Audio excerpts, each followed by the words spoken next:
श्री वल्लभाधीश की जय, श्री गुसाई जी परम दयाल की जय, श्याम सुंदर श्री अमने महाराणी की जय, શ્રી હરિરાય મહાપ્રભુ કી જય.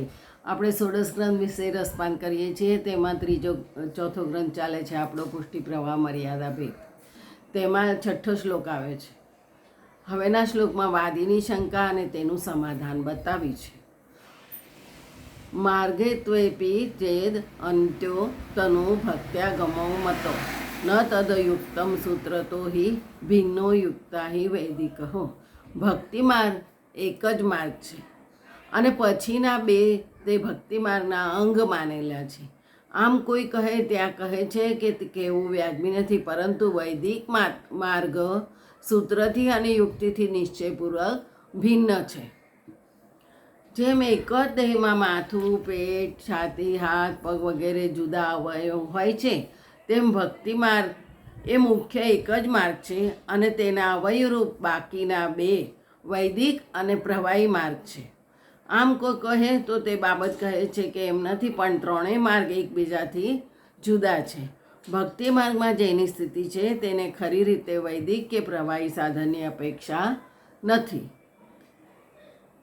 મર્યાદા માર્ગવાળા સાધન બળથી કૃતાર્થ થવાને વિચારવાળા છે, તેમનો નિસાધન ભક્તિ માર્ગમાં પ્રવેશ નથી. તેમજ તેમને પ્રવાહીની અપેક્ષા પણ નથી. તેમજ પ્રવાહી જીવોને મર્યાદા કે ભક્તિ માર્ગમાં પ્રવેશ નથી, કારણ કે તેઓ તો આસુરી જીવો છે, તેમના દૈવીમાં પ્રવેશ નથી. આવી રીતે ત્રણેય માર્ગ એકબીજાથી ભિન્ન છે એમ કહ્યું છે. જીવ દેહ કૃતિના ચ ભિન્નત્વ નિત્યતા શ્રુતે યથા તદવત પુષ્ટિ માર્ગે દ્વયરૂપી નિષેધતા. જે પ્રમાણે પુષ્ટિ માર્ગે જીવનું તેમના દેહનું તેમની કૃતિનું બીજાથી ભિન્નતા શ્રુતિથી સિદ્ધ છે, તે જ મુજબ પુષ્ટિ માર્ગનું નિત્યતા શ્રુતિથી સિદ્ધ છે.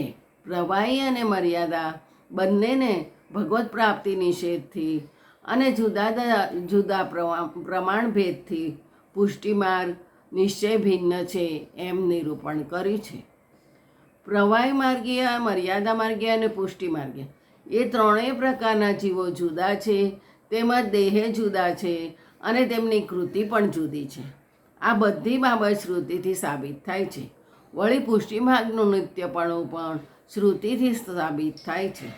જેથી પુષ્ટિ માર્ગ આધુનિક છે એમ કહેનાનું કહેવું તદ્દન ખોટું છે. સૂર્યનો ઉદય પૂર્વ દિશામાં થાય છે, તે સૂર્ય નવો પ્રકટ થતો નથી, પણ અમુક કાળ આપણાથી અપ્રત્યક્ષ થઈ પાછો પ્રત્યક્ષ થાય છે.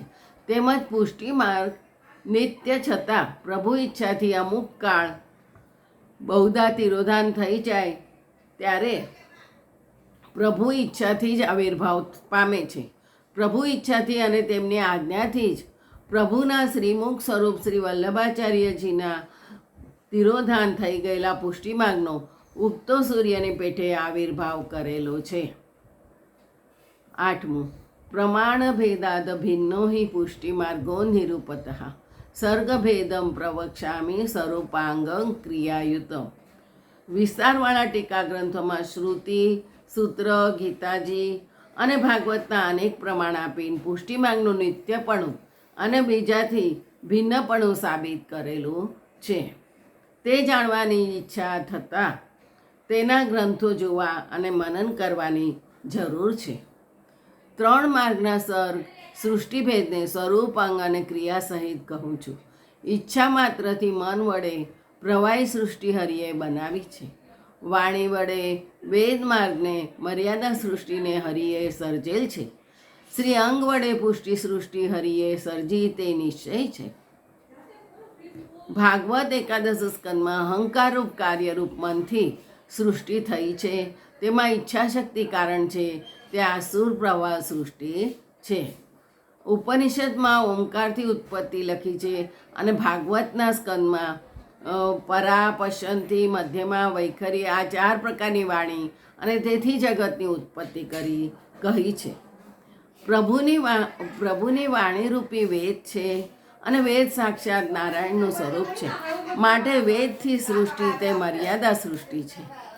પુરુષવિદ બ્રાહ્મણી શ્રુતિમાં એક આત્માના બે વિભાગ થયા, તેનાથી પતિ અને પત્ની થયા એમ લખ્યું છે. તેથી આનંદાત્મક સ્વરૂપથી જ સૃષ્ટિ થઈ તે પુષ્ટિ સૃષ્ટિ થઈ.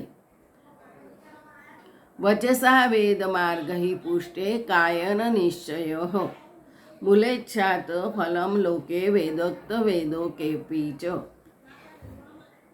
કાયેન તુ ફલપુષ્ટો ભિન્ન ચોતૈપે કે નૈકધા. આ 3 પ્રકારના જીવો અને તેમના સર્ગ જુદા જુદા છે. તેમના ફળ ભેદ વડે પણ સર્ગ જુદા જુદા છે. એમ હવેના શ્લોકમાં બતાવે છે કે પ્રવાહી સૃષ્ટિને મૂલેચ્છાથી લૌકિક ફળ થાય છે, વૈદિક સૃષ્ટિને વિશે વેદમાં કહેલું ફળ થાય છે, અને પુષ્ટિ સૃષ્ટિના વિશે પ્રભુના શ્રી અંગ વડે ફળ થાય છે. આ પ્રમાણે ભિન્ન ઈચ્છાથી પણ એક પ્રકારની સૃષ્ટિ નથી, પણ જુદી જુદી છે. પ્રવાહી સૃષ્ટિના અંત સુધી આ સંસાર પ્રવાહમાં જ રાખવાની ઈચ્છાથી કરેલી છે, જેથી તેમની ગતિ સ્વર્ગથી નરક પર્યંત સારા નકારા કૃત્ય પ્રમાણે થાય છે. સ્વર્ગથી આગળ મહરલોકાદિમાં એમની ગતિ નથી. મર્યાદા સૃષ્ટિ જોકે સૃષ્ટિની શરૂઆતથી થયેલી છે, પરંતુ તેમના કલ્પના અંત સુધી આ લોકમાં જ ભમવાનું નથી. તેઓ શાન છે, એટલે કલ્પ પહેલાં આ લોકમાંથી તેમની સ્થિતિનો અંત આવી જાય અને મોક્ષ થાય તેવી ઈચ્છાથી આ સૃષ્ટિમાં તેમનો સર્ગ છે. તેમને વેદમાં કહેલું મોક્ષ સુધીનું ફળ મળે છે. પ્રભુની લીલામાં અનુકૂળતા માટે અથવા દંડ તરીકે પ્રભુની ઈચ્છા હોય તેટલો વખત ફક્ત આ સૃષ્ટિમાં પુષ્ટિ જીવનું આવું થાય છે. તેથી તેમને ફળ પણ પ્રભુના સ્વરૂપ વડે જ થાય છે. જે શ્રી ગોખલેશ. બીજું આવતીકાલે.